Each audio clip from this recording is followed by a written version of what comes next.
Right.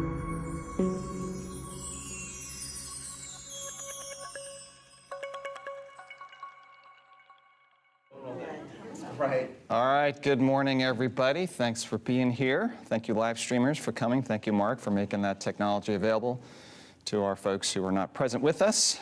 Today, we're going to dive into the topic of growing through injustice. Let me open us in prayer. Lord God, thank you for this time to gather. Thank you for the word that we can open and read in public. Thank you for the lessons you have preserved through millennia. That are as pertinent to today's readers as they were to the original readers. I pray that we'll hear your voice through these pages, through each other as we discuss what you have preserved, Lord, that it might inform our lives, that we might live better for you. In Christ's name I pray, amen. All right, so again, the topic is injustice. We're going to dive into the story of Joseph, who gives us a great example of that. Before we do that, let me just kind of lay some definitional concepts and bring it home. First off, when you hear the word injustice, what do you think that means? How would you define that if you were Merriam-Webster? Unfair. Unfair. Good. Other thought. I'm not looking for one answer, so give me some other thoughts. Unfair is a great one. Someone's done wrong. Someone's done wrong, meaning the person has, not wrongdoers, but they have received something wrong. Okay. Got it. Other thought. Someone's lied. Say that one more time. Someone's lied about what they've done. Okay. Unjust. Okay. Undeserved treatment. Excellent. Undeserved treatment. Yes. Perfect. Okay. I think a punishment. Justice is sometimes punishment for something you've done. Yes. So then injustice would be what if we're looking at it in that way? Not getting the punishment that you should? Say it one more time. Prosecuting someone innocent. All right, good. Now you're talking my talk. Lawyer. The lawyer likes to hear that. Very good. Okay, you guys, great. Secondarily, he does get an A, Tessie, I agree. Secondarily, let's think about examples. What does injustice look like presently? And I'll even ask if you have experienced it yourself in some form or fashion. That would be a great example. Maybe you haven't, but you've seen someone who has, or just general ideas. Let's take it out of BC whatever and bring it to AD 2026. What does injustice look like nowadays? Any thoughts? Getting persecuted for something you didn't do. Persecuted for something you didn't do. Good. What else? Somebody. Mark. And Christians are often hated because they're Christians. All right. And Jesus told us, that's going to happen. We got fair warning for that, yes. But certainly that's a form of injustice nowadays. Mick. How about if somebody gets promoted ahead of you that really didn't deserve it? Perfect. That's where my brain went initially as I thought about what does that look like now, kind of the workplace scenario. Someone's been there a long time, someone seemingly hasn't. Maybe the data's similar in your favor and somehow you don't get it and they do. Seems like injustice. Yes, Gold Star Stephen. Nepotism. Okay, yeah, that can often be how that shows up. An employee lie about something that I did not do, that she said I did, and I mean, it went all the way to they were ready to remove me Wow. after 35 years. Okay, so a very personal example. Thanks for sharing that. And that was IRS, right? Mm-hmm. Yeah, okay. Other thoughts, examples? Yes, Jim. Where the punishment doesn't fit the crime, Mm-hmm. either good or bad. Okay, good. Punishment doesn't fit the crime. Great examples, yes. All right, well, let's look at Joseph's example. He's got several within his biography that is preserved in the book of Genesis. Go to Genesis chapter 37. We're going to start there.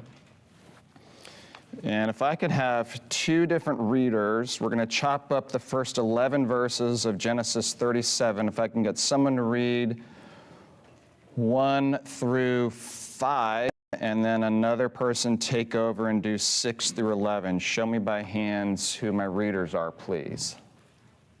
I don't see any hands. You can volunteer somebody else. I'll get them next time. I saw a couple of hands back here, I think. Did I see? Did I not see? All right, Sarah, you get the first leg, and who's getting the second? 6 through 11. Come on, somebody. All right, Tiffany, volunteer yourself. Good. That's how we play in this house. Otherwise, we're going to be unjust. Sarah, go ahead. 37 verses 1 through 5, please. Now Jacob lived in the land where his father had sojourned in the land of Canaan. These are the records of the generations of Jacob. Joseph, when 17 years of age, was pasturing the flock with his brothers while he was still a youth, along with the sons of Bilhah and the sons of Zilpah, his father's wife. And Joseph brought back a bad report about them to their father. Now Israel loved Joseph more than all his sons, because he was the son of his old Can I age. pause you 1 second? So in case you don't know, Jacob and Israel are interchangeable. Jacob was his birth name. God told him Israel, so that's why, who's this Israel person? Same guy. Go ahead, Sarah, I'm sorry. And he made him a vari-colored tunic. And his brothers saw that their father loved him more than all his brothers, and so they hated him and could not speak to him on friendly terms. One more verse. Then Joseph had a dream, and when he told it to his brothers, they hated him even more. Thank you. Tiffany. He said to them, "Hear this dream that I have dreamed. Behold, we were binding sheaves in the field, and behold, my sheaf arose and stood upright. And behold, your sheaves gathered around it and bowed down to my sheaf." His brothers said to him, "Are you indeed to reign over us? Are you indeed to rule over us?" So they hated him even more for his dreams and for his words. Then he dreamed another dream and told it to his brothers and said, "Behold, I have dreamed another dream. Behold, the sun, the moon, and 11 stars were bowing down to me."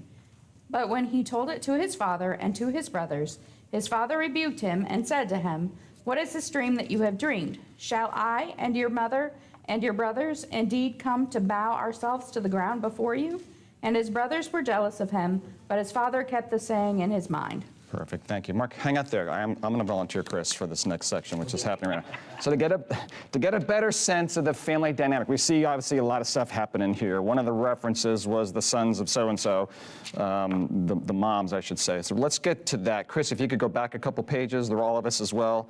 Chapter 35, if you could read verses 21 through 26. Very good, sir. Thank you. Israel journeyed on and pitched his tent beyond the Tower of Eder. While Israel lived in that land, Reuben went and lay with Bilhah, his father's concubine, and Israel heard of it. Now the sons of Jacob were 12.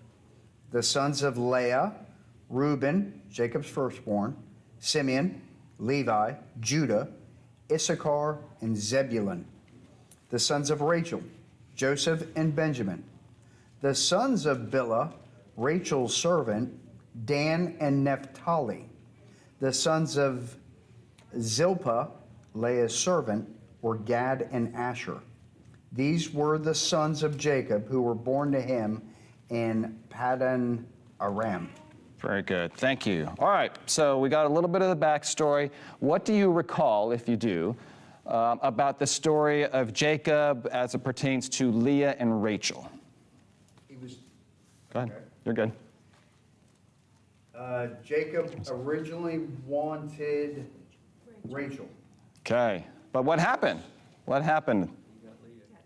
How to get Leah? What happened? The father traded her out. The father, yeah, so Leah was the older of the two sisters. Jacob had wandered. So this was after Jacob had, quote, stolen Esau's birthright. There's a story behind that. Anyhow, so he fled town, basically, and he went to the land, and there he found Rachel. He was enamored with Rachel, wanted to marry Rachel. Rachel was the younger sister of Leah. Dad said that can't be, and basically duped Joseph, who goes into the bedroom after the wedding and wakes up in the morning to find that he has consummated his marriage with Leah as opposed to Rachel. And Leah had weak eyes. Weak eyes. Yes. A very kind way to note she wasn't as striking as Rachel. She had weak eyes. Worked for Rachel for like 7 years, and the dad still reneged on his agreement. Yes, exactly. So there was a big to-do about the whole Rachel and Leah thing. And we see here of the 12 boys, and we're only told of the boys. You got to think there's girls in here somewhere, but we're told of the 12 boys as preserved in the record. And the 12 boys are comprised by 4 different moms. You got Leah, you've got Rachel, and you have 2 servants, one of each of theirs, who were offered to Jacob to continue building this massive family. So going to chapter 37, the part that Sarah read, talking about some of these boys were the sons of Bilhah and Zilpah. So we have, even among the brothers, we probably have a little bit of rivalry because they're half-brothers. A good number of them are. You know, I'm aligning with my bro so-and-so because we had the same mom and you got a different mom, and that can create some kind of internal dynamic of sibling rivalry of sorts. What else is enhancing their animosity towards Joseph? Back to chapter 37. The coat. And how did the coat come about? Favoritism. Yeah, Dad favored Joseph, and sadly, poor parenting, he made that known. I mean, you shouldn't do that to begin with, but if you have it, you don't make it known and crown the one guy and let the others see this. So likely, Joseph, as we'll learn, is admirable on his own. But Joseph was the firstborn of Rachel. And Rachel is where Jacob's heart was, so he had a special fondness for Joseph because of that connection, as well as whatever personality types there might have been. All right, so this is the story of Joseph. This is his family background. And then we see this episode where he starts sharing these dreams, and not surprisingly, the rest aren't too enamored with these dreams. All right, fast forward now to chapter 39. If I can get, 37. I'm about to skip over something. I'll lay the plot line a little bit for those who don't know it. Then we're going to pick up in verse 18. And I need one reader to read verses 18 to 20. All right, so picking up the plot line, he tells the dreams. They say, we don't like your dreams. Anyhow, at some point later, they're out tending the sheep, and Jacob, Joseph's dad, sends Joseph to check on the brothers. I remember last time he checked on the brothers, he gave him a bad report. He told Dad, hey, guys, these guys are not doing a good job, so they didn't like him for that. So now he's coming, they're seeing this brother that they don't like for a variety of reasons, approaching them, and they get an idea. Let's do something about this dreamer. Stephen, what's the idea? Or are you volunteering to read, or are you volunteering to fill in the guess? All right, good, let's read it. Verses 18 through 20. And when they saw him afar off, even before he came near unto them, they conspired against him to slay him. And they said one to another, behold, this dreamer cometh. One more, if you would. Come now, therefore, and let us slay him, and cast him into some pit. And we will say, come, some evil beast has devoured him, and we shall see what will become of his dreams. Okay, all right, so the brothers are now ready to take action. It's dire action, as you can see. Their initial plan is, we're going to kill him. Plan B developed, which was a little more favorable to Joseph, and frankly, maybe a little more favorable to the brothers. Plan B was, we kill him and he's done, but maybe we can make some cash out of this deal. So we're going to, instead of killing him, let's put him in this cistern. He can't run away, tell Daddy, have any more crazy dreams. We're going to shut him up for a bit until the next band of slave traders passes by. Then we're going to hike him up, sell him, and make some money. So that ends up what happens is he gets sold into slavery. So I'm going to label this as injustice number 1 for Joseph. There's more, but we're going to kind of just put a pin on that one, and we're going to come back to that. All right, continue the story. Now go to chapter 39, if you would. Chapter 38 has a sordid tale that doesn't bear on Joseph, but if you're looking for something salacious in the Bible, chapter 30 fits the bill. But chapter 39, we're going to read what happens to Joseph having been sold into the hands of slave traders. Can I get somebody to read verse 1 through 6? I'm just warning you, I'm going to chop you in the middle of 6 when it gets there, so please don't be offended. Give me a hand who the reader is. Greg, thank you. 1 through 6. Genesis 39, yes, 1 through 6, please. Now Joseph had been brought down to Egypt, and Potiphar, an officer of Pharaoh, the captain of the guard, an Egyptian, had brought him from the Ishmaelites who had brought him down there. The Lord was with Joseph, and he became a successful man, and he was in the house of his Egyptian master. His master saw that the Lord was with him, and that the Lord caused all he did to succeed in his hands.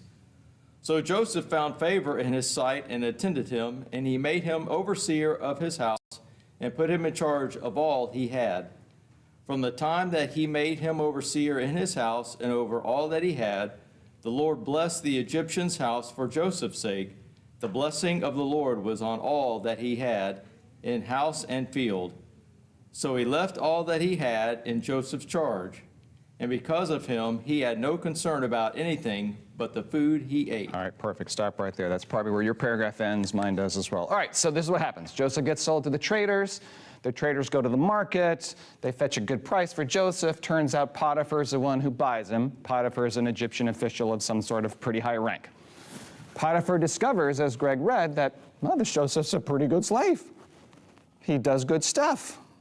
The passage says that the Lord's favor is visibly on Joseph. And we don't know whether Potiphar can appreciate it as the Lord or some other special quality about Joseph, but clearly Potiphar sees in Joseph something unique, something capable and trustworthy. So much of that Potiphar says, hey, my estate is yours to run, essentially. I'm gonna go to work and I'm just trusting that my deal is gonna be cared to well, and he was right, and in fact it was. Joseph did an excellent job. Cared to his masters, his slave owner's household well, and caught the eye of a certain missus. So we're going to resume the story. I want this one chopped up into two readers because it's a longer one. We're going to resume where Greg left off, which is probably the beginning of the next large paragraph, which is the end of chapter 6, verse 6. If I can get somebody to read 6 through 12, and then another 13 through 20. Can I get 2 more volunteers to throw their hands in the air so Mr. Microphone knows where we are? All right, Barbara, you're going to take the first shift. Who's going to do the second one? Somebody back there perhaps can help so Mark isn't traveling around. All right, Barbara, you're going to start. We're going to trust someone else is going to take the baton from you. Beginning at the end of verse 6, that should start the next paragraph in your translation. Now Joseph was handsome in form and appearance. So he didn't have weak eyes, by the way. His eyes were penetrating, apparently. Go ahead. After a time, his master's wife cast her eyes on Joseph and said, "Lie with me." But he refused and said to his master's wife, "Behold, because of me, my master has no concern about anything in the house, and he has put everything that he has in my charge. He is not greater in this house than I am, nor has he kept back anything from me except you, because you're his wife. How then can I do this great wickedness and sin against God?" And as she spoke to Joseph day after day, he would not listen to her, to lie beside her or with her. But one day when he went into the house to do his work, and none of the men of the house were in the house, number one mistake, she caught him by his garment, saying, Indeed. "Lie with me." But he left his garment in her hand and fled and got out of the house. All right, perfect. Can somebody in that area pick up and finish to verse 20? Rhonda, thank you. When she saw that he had left his cloak in her hand and had run out of the house, she called her household servants. "Look," she said to them, "this Hebrew has been brought to us to make sport of us. He came in here to sleep with me, but I screamed. When he heard me scream for help, he left his cloak beside me and ran out of the house." She kept his cloak beside her until his master came home. Then she told him this story. "That Hebrew slave you brought us came to me to make sport of me, but as soon as I screamed for help, he left his cloak beside me and ran out of the house." When his master heard the story, his wife told him, saying, "This is how your slave treated me." He burned with anger. Joseph's master took him and put him in prison, the place where the king's prisoners were confined. But while Joseph was there in the prison, the Lord was with him. He showed him You can pause kindness. right there. We're Okay. going to get to that in just a little bit. Thank you very much, ladies. All right, so this is injustice number 2. Injustice 1 is being sold as a slave. Injustice number 2 is this. You can have a seat. We're going to be Falsely accused. falsely accused. Yes, Barbara made comment of that within her workplace setting. Very much so. I mean, she saw his strong eyes, and she was drawn to him, and he, rightfully so, knew a boundary and didn't cross it. Despite her pleading, we see that she pleaded often, relentlessly, it would appear. And consistently, Joseph said, "No, how could I do this? Your husband, my master, has entrusted me with all things. I'm to do, what I can to advance his cause. You're off limits, and I'm not going to violate his trust, nor his faith." So this episode comes where she has a moment when there are not others that can maybe dissuade her actions, no spectators to counter a testimony that she might give. She traps him. He runs. You know, he's so willing to not do this that he's basically running through the town naked. I mean, he like has nothing on. Whatever undergarments there may have been, that's it. And she's holding his cloak, saying, "This Hebrew who you bought is making sport of me." She says this a few times. All right, so that's injustice number 2. Going back, as I've told you so far, when we're going to look at these injustice episodes, we're going to look at the cause, we're going to look at the response that the person has to this trial. I said injustice. Today's trial is injustice. Last week it was grief and illness. So we're going to look at the response that each has to their given trial. We will then look at how that response affected the individual and how that response affected others, and at times how that response affected God. So that's our path. Again, we're going to do this every lesson, so just be warned. So we're going to look first at the cause of injustice number 1, which is Joseph being sold as a slave to slave traders. What are some causes that we see in the storyline about that injustice? Why did that happen? Jealousy. Good. I guess that kind of answers that. But that's it. I mean, what did Joseph do to cause it? Let me ask a slightly different question. You talked about his dreams. Yeah, he did. I think he lacked a bit of tact. He's a 17-year-old and maybe realized, you know, in hindsight, probably I shouldn't have made big news of my dream. Maybe this audience isn't going to be so excited about my dream. Anything else that he did wrong, so to speak, to warrant this injustice that came on him? He paraded around in the coat. All right, he wore the coat. Okay, fair enough. I would almost blame Dad for that. I mean, clearly he could have chosen to leave it in the closet, and he chose to wear it. So, you know, he didn't make hidden the fact that Dad favored him because it's a beautiful coat and I'm going to wear it. As I look at it, injustice number 1, Joseph being sold into slavery, at worst could be chalked up to his youthful decision-making as a teenager. But by and large, I don't blame him for, other than he could have done things a little better. It wasn't like he did something terrible and had every right to be sold to slavery because he's a terrible... Even though he was a spoiled brat. Even though he might have been a spoiled brat. Fair point. Fair point. One of the verses that I read said he was in the house when there were no other men there. Apparently, up until that time, there had been other people around. Yeah, and that's injustice number 2. We're going to get injustice number 2 in a second. We're not even there yet. So we're injustice number 1. He gets sold as a slave. Why? His spoiled brat. Maybe, should have not boasted of his dreams. I think that's the worst we can label for Joseph for that. I think this is another example, and we're going to have the majority, if you look at your outline of our studies, the majority of the trials that we're going to be looking at, the person who suffered them didn't earn them. There's a few exceptions, but why is that relevant to us? Because we may find ourselves, Barbara was a great example, you mentioned it earlier, she didn't earn the false accusation in the workplace, she didn't earn having to deal with HR and whatever that entailed and being under the microscope and having to submit reports and whatever, she didn't earn that. Lots of times the trials that we will encounter won't be earned by us in the sense that we did something awful and we're deserving of this thing. That we may in fact earn several of our trials, but there's plenty of biblical examples where that's not the case. So last week we talked about Job, and we talked about his friend's perception that Job must have done something terrible to have his empire decimated and to have him in boils, and we realized that was not the case with Job. And I'm wanting to remind each of us that when and if we encounter trials, it's not because we have sinned. It may have been, but it's not necessarily because we have sinned, I should say. So Joseph, I would put Joseph in that category. He could have handled things a little better, wouldn't necessarily say he was sinful and earned the right to be sold as a slave. All right, now to injustice number 2, where he was accused by Potiphar's wife of trying to make sport of her. Barbara, and let me let you resume what you were going to say a moment ago. Go ahead.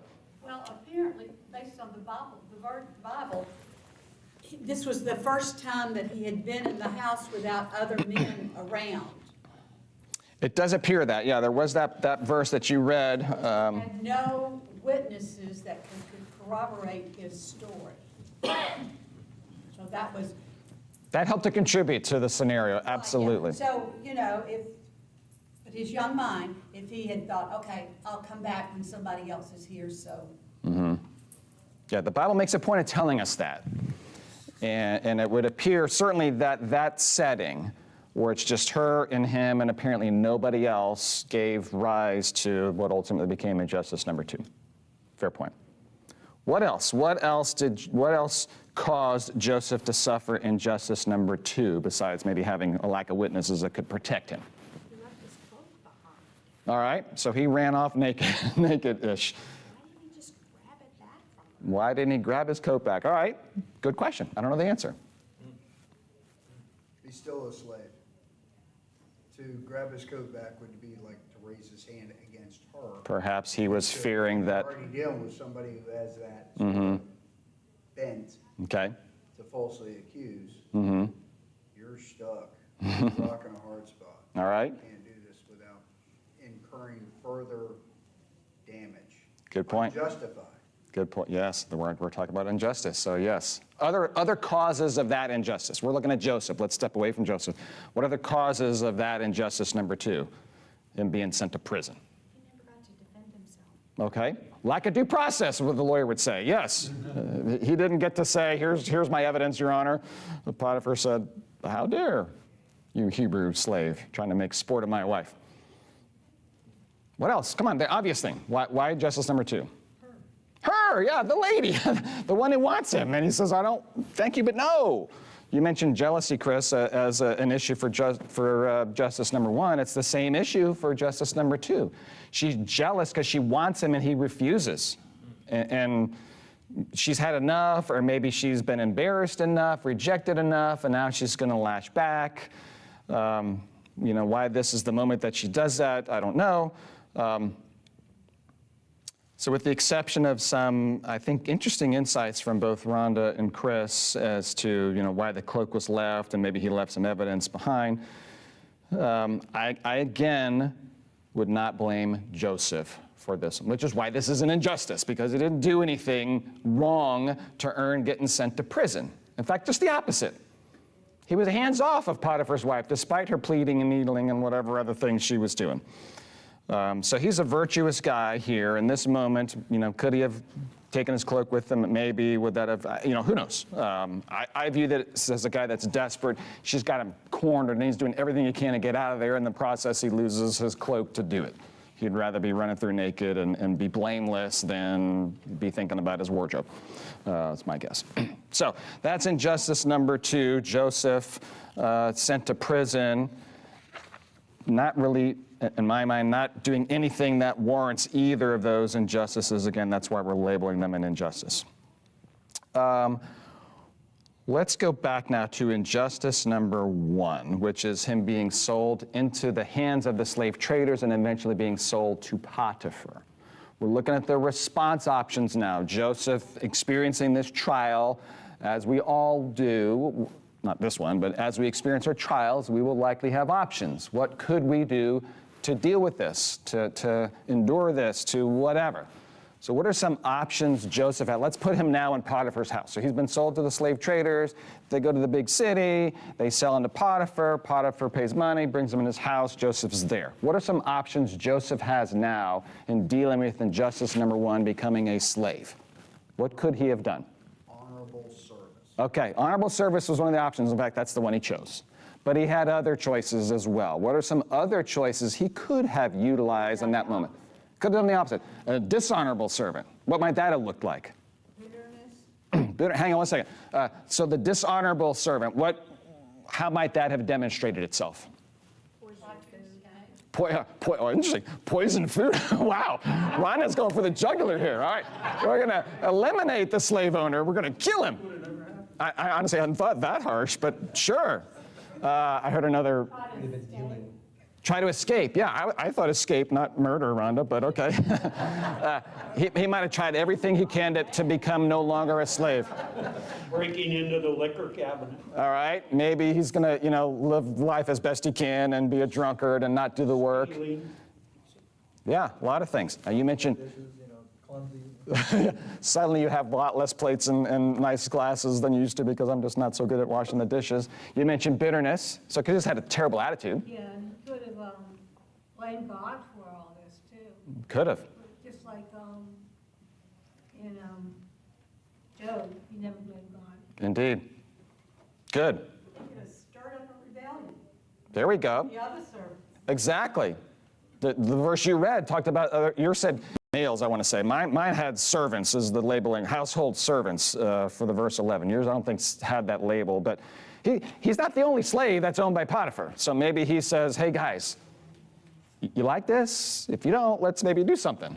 So he could have become a rabble-rouser and a rebellion inspirer. Yes, good. Other thoughts, other options that Joseph had? I'm not thinking any, I just want to be sure. So why we're pausing is we can just read the story and just sort of read his option and kind of move on. But if we pause and think for a second, okay, that's what he did. We know that's what he did. But he didn't have to do that. He could have done a lot of other things, including Rhonda's extreme example of what he could have done. But he chose not to. He became and was the honorable servant. All right, not only was Joseph a hardworking or honorable servant, but his master, quote, saw that the Lord was with him. That was verbiage that in my translation, and I forget who read the first part of 39, but let me find where it says that. When his master, so verse 3 of chapter 39, when his master saw that the Lord was with him and that the Lord had made everything he did successful, Joseph found favor, blah, blah, blah, blah, blah. So passage says, and uses specific words, saw that the Lord was with him. So let's kind of, first off, what does that mean? What do you think that phrasing means even? Okay? Again, I'm not looking for one right answer, so other thoughts on that? Good. What else? It was a visible, tangible thing that he could see. Perfect. And you guys gave examples of it. I was drawn to the word saw. That there was something visibly different about Joseph as compared to the other household servants, it would appear. Appear, in the literal sense. So there was something about Joseph, his attitude, his work ethic, the productivity that he brought to the task, whatever it is. The writer of this passage tells us that the observer saw that the Lord was with Joseph. So let me ask the question I wrote because I'm about to butcher it. How does one make the Lord's presence visible to others? I'm saying that Joseph made the Lord's presence visible to Potiphar and the others because he saw that the Lord was with Joseph and said, sure enough, I'm going to entrust you with everything. So how can one make the Lord's presence visible? I'm sorry. How he reacted to each individual thing that was happening to him. Good. I'm asking a question about us. So yes. So reaction, that would be one of it. How we react to settings is an opportunity to demonstrate to others visibly the Lord's presence in our lives. What other ways can one demonstrate visibly the presence of the Lord in our lives? Yes, ma'am. In my situation, one morning, came into work like I always did, and one of the other managers came into my office and she said, after all that's been said about you, how can you come in here with a smile on your face every day? I want to say I don't have any other choice. But I did. But you did have another choice. You could have tried to poison the guy that accused you. Enlist Rhonda here. She's good at this, apparently. I'm staying on your good side, Rhonda, by the way. But you had a choice, the point is. I says, well, God's got this, and whatever happens, he's in control. Great example. Great example. Great example. So Joseph did this and more to the point that the presence of the Lord was visible and, quote, seen by Potiphar, an idol worshiper guy. Mark, and then your wife. Yes, sir. I know we're having fun with her. We are. She's a good sport. But think about it, in those times, that was common. That's why the king had a cupbearer to taste it before the king got it, because poison was a thing. Yep, whom we're going to meet in a moment, Mark. You're absolutely right. The cupbearer had a pretty important job that might have cost him his life at times, and did. And then you get cupbearer number 2. Ronnie, you were going to say something? Even though he was unjustly a slave, he worked for his master as if he was working for the Lord. It's like he had the New Testament and work as unto the Lord. And do your work. Yes, indeed. Excellent. So Joseph did this. We're hearing in this discussion some things that we might be mindful of as we encounter our own trials. How we respond to those trials can visibly demonstrate the presence of the Lord in our lives. It did with Joseph. All right, there is a third injustice that poor Joseph suffers, and we're going to read a little bit about that. I cut off whoever our last reader was. I've lost track. Was it you, Rhonda? But at the end of chapter 39, actually, you know what? I'll read it out loud. I'm resuming at chapter 39, verse 21. But the Lord was with, so now Joseph's in prison. The prison where, and it's important to know, in verse 38, it tells us that he had him sent into the prison where the king's prisoners were confined.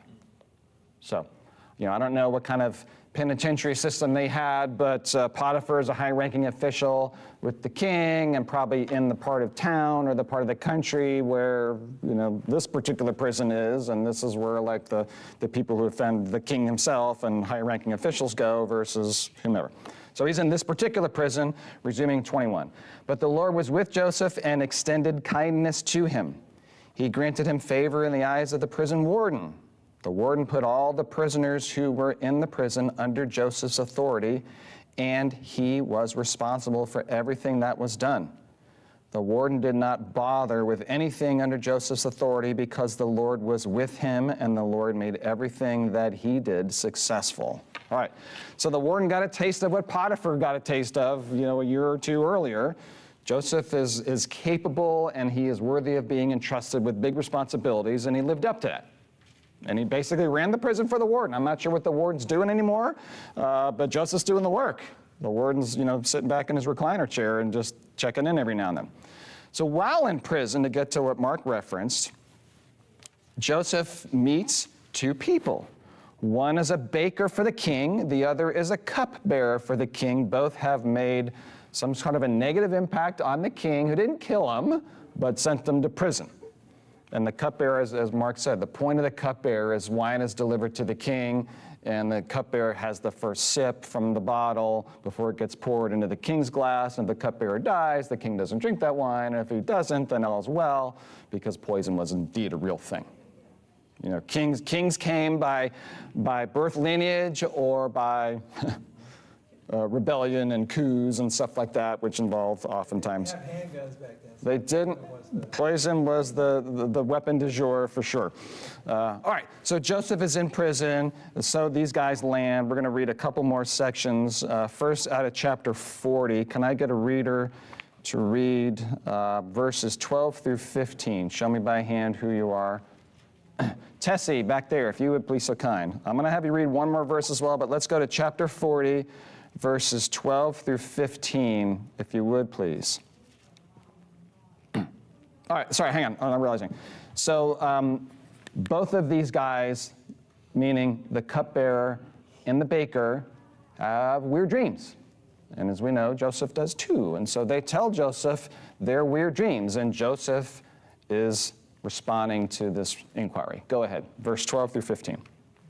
Means, Joseph said to him, the 3 branches are 3 days. Within 3 days, Pharaoh will lift up your head and restore you to your position, and you will put Pharaoh's cup in his hand, just as you used to do when you were his cupbearer. But when all goes well with you, remember me and show me kindness. Mention me to Pharaoh and get me out of this prison. I was forcibly carried off from the land of the Hebrews, and even here I have done nothing to deserve being put in a dungeon. All right, can you jump to verse 23 and read that one as well, please? The chief cupbearer, however, did not remember Joseph. He forgot him. All right, perfect. So again, there were two guys, two dreams. The baker had a similar dream. His dream wasn't so kindly interpreted.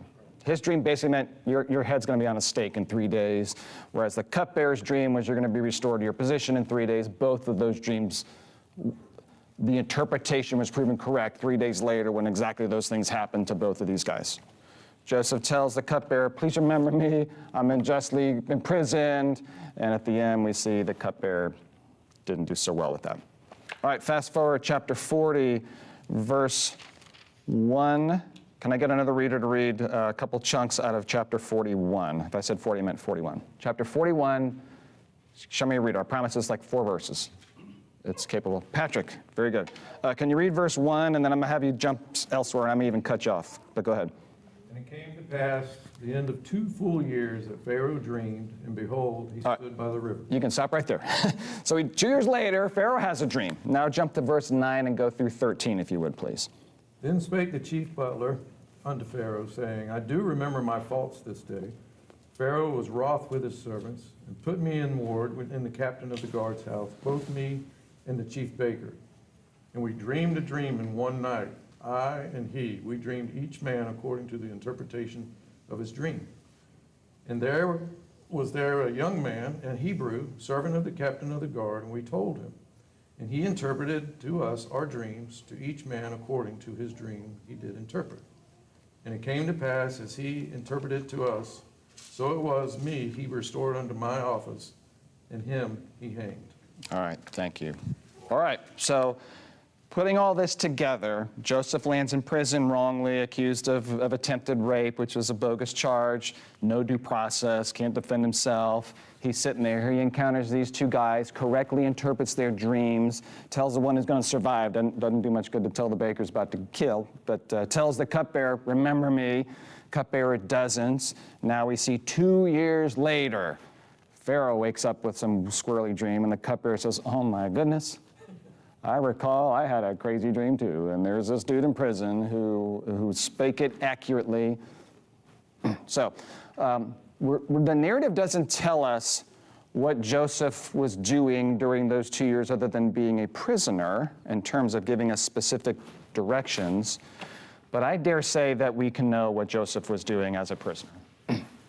He was doing what we last told he was doing. He was entrusted with the deal. He was working it, honoring the warden's entrustment. Things were going well. Why do we know that? Because later in the story, we see that Joseph gets entrusted with a major task. And no king in his right mind would put some scoundrel prisoner in charge, second in command of all of Egypt, to do all this and that and the other. So clearly the king would have, in the midst of seeing this fulfilled, which we're going to get to in a second, have learned that Joseph is a guy that apparently has shown himself a hard worker, trustworthy, responsible, smart, all the things that you would want to have for somebody in this situation. All right, so to shorten up the story, Pharaoh has this dream. The cupbearer says, oh my goodness gracious, I forgot about this Hebrew dude. The Hebrew dude gets sent out and interprets Pharaoh's dream. Again, all of these interpretations he attributes to God. Let's make clear that. He says, I can't do it, but my Lord can, and here's what your dream means, blah, blah, blah, blah, blah. All right, so we're gonna pause that. Now we've traversed from the trials.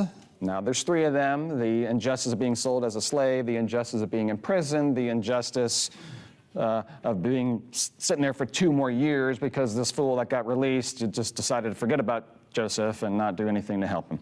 So that's where we are. We've looked at those trials. We've looked at what may have caused them. We looked at Joseph's response, including his response options. Now we're going to look at the effect of his response choice on a variety of people. First off, how did Joseph's response choices, meaning how he handled these things, affect him? Let's start there. Let's look at the impact that those choices had on Joseph himself. He was shown favor wherever he was. He was. I mean, he is a slave, and let's not sugarcoat it, but I envision that in Potiphar's house, he was a well-treated slave. He was well-regarded, certainly by his master, and probably the others looked up to him. He was a position of authority, so in likelihood, he had a pretty good slave experience, if there's such a thing. Good, and likewise in prison. What else? What other things, how did Joseph's choices affect Joseph besides that? That's a great answer, there's more. Could you say Joseph himself was able to have a clear conscience, even through the trials, even through the injustices, even through layering of injustices? He was able to have a clear conscience? I think you absolutely can say that, and that's a high-value thing. Hopefully we're not wrestling with a troubled conscience because of choices we've made, but that's a very taxing scenario. And yeah, I think you can absolutely conclude from this passage that Joseph didn't have those struggles, probably slept well at night, woke up feeling like I'm doing an honorable thing given my circumstances. I saw another hand here. Yes? He could hear God's voice, and then he understood the dreams. Excellent. Because of God. That's a great answer. Yeah, so Joseph's choices probably made very clear the channel that God had in his life. And, God's ever present. Sometimes God's voice is the silent whisper versus the storm that blows across the mountain. Joseph is able to be attuned to God's voice, I think in part because of the choices he made. He put himself in a position of honor, reliance on the Lord despite the injustice, and God could speak to him and speak through him. Excellent. Mick. It does tell us that he prospered. It does. So he made some money. However that works, in that economy, yeah, Yep. you did. Corruption. No, we're not going to go with corruption. He didn't prosper through corruption. Come on now, Mick, you're missing the whole point. Gary. Yeah, he trusted God through his trials. Yeah, it did, absolutely. And he even though he had these setbacks, those who know the rest of the story, he would continue to advance. Ultimately, God put him literally in a geographic, physical position that God needed him. We're gonna get to that. So, again, he's in Canaan somewhere, and then fast forward, and now he's in Egypt, the land of plenty, and he's the one making sure the land of plenty lasts a whole 14 years, not just the 7 of bumper crops, but the other 7 of famine. And Joseph's physically there in a place he would never otherwise be, but for some trials and this tortured path that gets him physically to this place where he can do this kind of good. All right, who else was affected by Joseph's choices and responses, injustices, and how are they affected? Let me ask it as I wrote it, because that was not a well-phrased question. Who else and how were others affected by Joseph's responses to his injustices? I'm going to give you the first example, Potiphar. How was Potiphar affected by Joseph's responses? Sir? He saw that the Lord was with him. Yeah. Potiphar's household was running great. And Potiphar doesn't know it, but Joseph remained, Joseph didn't defile Potiphar's wife. I mean, he knows, I guess, because she said he tried to make sport of me, but Potiphar's the sanctity of Potiphar's marriage was preserved in part because of Joseph's choices. He had plenty of opportunity to say, you know what, she's on to me, let me see if I can just get her off of me by, succumbing this one time, and maybe she goes, whatever. Yeah, so Potiphar prospers because Joseph's response to his injustice of being a slave. All right, how about the warden? How does the warden benefit from Joseph's choice? It's a similar answer. You could also say prosperity there. Absolutely can and should. The prison was run well. There weren't rebellions. There weren't riots. There weren't whatever. Things seemed to be running smoothly, and the warden doesn't have to lift much of a finger to do it. Joseph gets to be doing all those things. Who else? I've primed the pump. There's some others that I want us to kind of think about who were affected by the choices Joseph made in response to his trials. Yes, Ryan? Did you say his brothers? I didn't. I'm going to, but yes, his brothers, absolutely. I'm going to label the whole family. Great answer. Yes. Egypt and the surrounding lands. Very good. Pharaoh himself. So my list had Potiphar, the warden, Pharaoh, the Egyptian people, the neighboring peoples, and then specifically Joseph's family, his kin, and the peoples they represent. Let me, for the sake of time, Mark has given me the countdown, so let me read some out of chapter 41. I'm going to read verses 33 to 42. Again, I think most of us know the story, but in case we don't or have not the clearest of memories, here's what happens.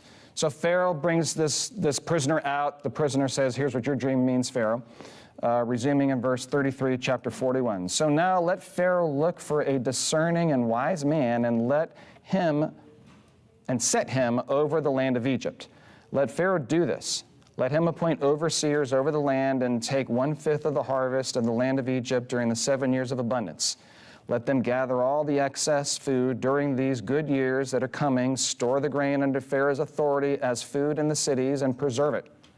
The food will be a reserve for the land during the 7 years of famine that will take place in the land of Egypt. Then the company will not be wiped out by famine. So this is the end of Joseph's counsel to the Pharaoh. Here's what your dream means, and I would suggest you consider doing this.